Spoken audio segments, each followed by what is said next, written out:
Oi, ei, aqui, aqui, isso, tá me vendo? Tá me vendo mesmo? Ótimo. Pronto, eu tô aqui para mostrar para vocês, num tour rapidinho em 360, um pouco do bairro do Recife. Então é isso, vamos dar uma olhada? Barra dos Arrecifes, Ribeiro do Mar dos Arrecifes dos Navios.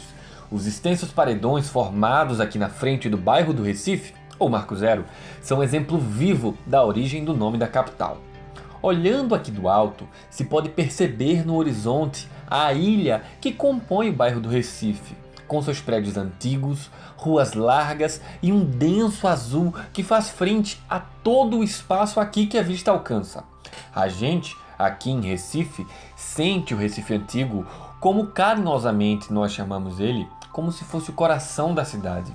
E não há como não sentir ele pulsando de vida, cultura, história e contemporaneidade ao andar por aqui. Bora seguir? Coberta por paralelepípedos, a Rua do Bom Jesus é uma dessas vias que levam você para uma viagem no tempo. O nome foi dado por conta de um antigo arco do Bom Jesus, que ficava logo ali, e foi feito nos tempos de 1850. Ele funcionava como uma das portas da cidade. A seu casario secular é um registro da arquitetura que foi erguida durante o período holandês em Pernambuco. Na parte inferior funcionavam os comércios ou as senzalas, e na parte superior os cômodos da família. Essa rua também foi chamada por muito tempo de Rua dos Judeus, porque durante o governo de Maurício de Nassau houve uma abertura para que outras práticas religiosas pudessem ser exercidas aqui, incluindo aí a judaica. Por conta dessa medida, famílias de judeus se instalaram no Recife, fundando inclusive o que hoje se chama a primeira sinagoga oficial das Américas. Aqui na rua também dá para conhecer a Embaixada dos Bonecos, que é como se fosse um acervo dos bonecos gigantes do carnaval pernambucano. Aqui dentro, onde a gente está, é a Torre Malakoff, um dos símbolos mais antigos que temos na cidade, que faz a referência a nosso histórico de luta e engajamento social. E também um lugar com enorme relevância histórica, arquitetônica e social. O antigo portão monumental para o Arsenal da Marinha no começo do século XIX era também um observatório astronômico e que em 1859 chegou a receber até a visita de Dom Pedro II, que em seu diário de bordo na época ele falou que achava a vista daqui muito bonita e que daqui da torre dava para ver a cidade muito bem. O nome Malakoff foi dado pelo povo do Recife ao portão do arsenal por homenagem à Torre Malakoff em Sebastopol, sul da Ucrânia, que resistiu bravamente ao conflito durante a Guerra da Crimeia, isso em 1800 e um bocado. Conflito esse que aconteceu na mesma época que aqui foi inaugurado e que foi bastante noticiado pelos veículos de imprensa na época que isso tudo estava acontecendo.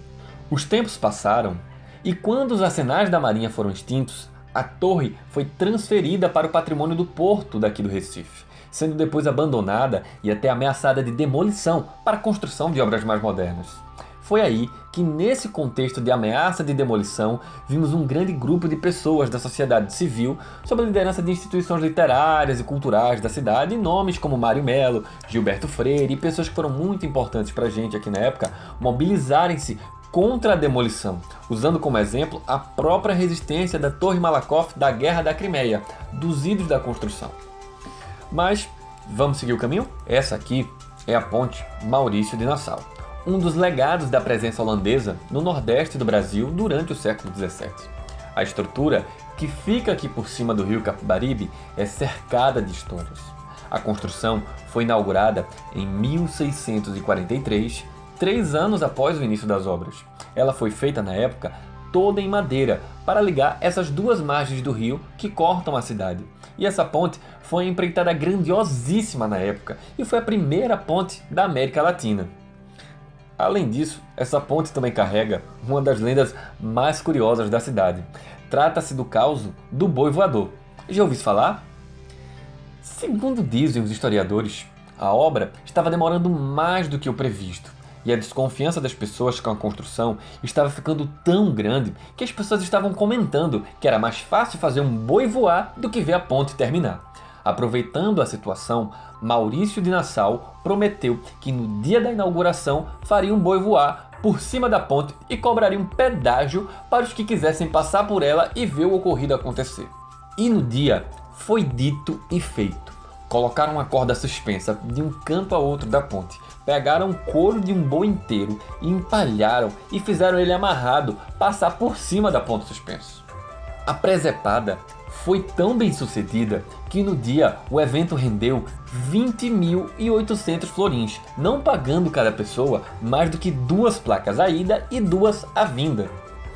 E por aqui a gente encerra um pouco do nosso caminho e eu acho que já deu para conhecer um pouquinho mais sobre o bairro do Recife e eu tenho certeza que você já viu que a cidade é cheia de histórias para contar.